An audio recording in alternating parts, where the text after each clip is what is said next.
Everyone selling on Amazon in 2026 is changing the same thing. How do I sell more? And the internet gives you 100 answers. More ads, better SEO, new tools, new hacks, new launches. But here's the problem. Not all growth levers are equal. Some barely move the needle. Others completely change the trajectory of your business. So today I'm ranking every major way sellers try to sell more on Amazon. From the least effective to the most effective, based on what Amazon sellers consistently report in communities, what actually scales revenue and profit for our clients, and what still works in 2026, not 2018. Let's start at the bottom. I'm Chris Turton from E-Commerce Intelligence. We are one of the UK's biggest Amazon agencies, and these are some of the results we have recently achieved for our clients. Let's go through 12 of the most important levers, starting from the least to the most effective. Number 12 is micro-optimizing back-end keywords. This one's going to upset people. Yes, keywords matter. No, they are not a growth lever.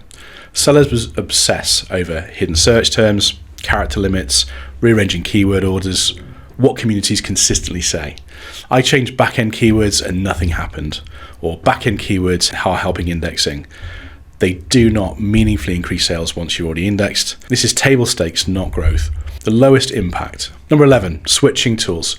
New keyword tools, new PPC tools, new dashboards, new Chrome extensions. Seller forums are full of which tools should I use. And here's the truth, tools don't create the demand, they don't fix bad economics, and they don't make customers buy. They can help execution, but switching tools rarely moves sales. Most sellers already have more data than they can act on and just don't know how to use that data effectively. Number 10 is adding more variations. Color variants, size variants, bundles that shouldn't exist.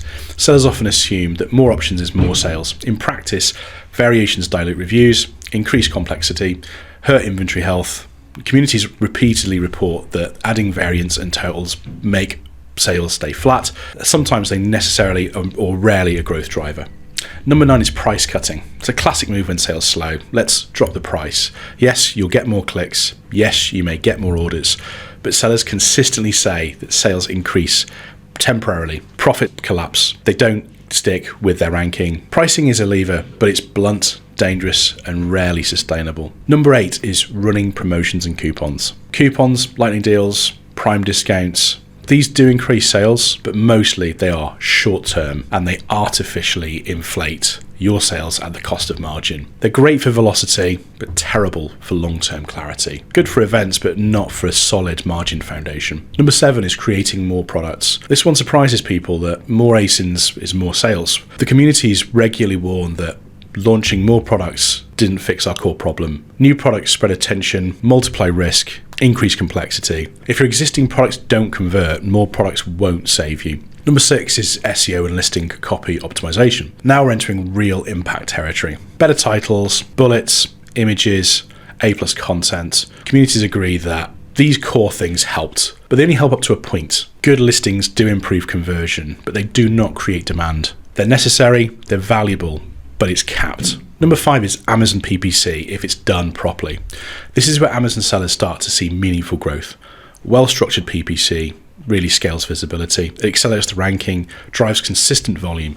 But sellers also say that ads don't fix bad products. PPC will amplify what already exists. But if the conversion is weak, ads just burn money. Ads are powerful, but not top tier alone. And remember, you have to focus on the TACoS metric, the total advertising cost of sale, over ACoS. You must focus on the overall picture because ads impacts organic search so heavily. More sales mean higher ranking. Number 4 is to review your strategy and social proof. This is where sales start compounding. Communities consistently agree nothing converts like reviews. More reviews, increase conversion, reduce ad costs, and improve organic rank. This includes using Amazon Vine when used correctly, building review velocity, managing negative feedback. You can feel the difference between 6 reviews, 25 reviews, 100 reviews if they've got good scores. They have a huge impact, but it's still not the number one thing. Number 3 is the product market fit. Now in the top 3. There's a seller truth bomb. When the product fits, everything gets easier. Good product market fit means higher conversion, better reviews, lower ad costs, less resistance everywhere. The communities consistently reflect that the second product outsold the first with half the effort. No tactic beats a product people actually want. Number 2 is inventory and account stability. This one doesn't sound like growth, but sellers know better. Nothing kills sales faster than stockouts. Suppressed listings, account health issues. Seller forums are filled with sales died overnight because we ran out of stock. Having stable inventory is key. It preserves rank, protects momentum, keeps ads efficient. You can't grow if Amazon keeps turning your products off, and they will if you keep going out of stock. Number 1, and the most important factor when it comes to the most effective growth levers on Amazon, is conversion rate optimization. This is the real multiplier. Not traffic, not ads, not hacks, conversion rate. Sellers repeatedly say when conversion improves, everything else follows.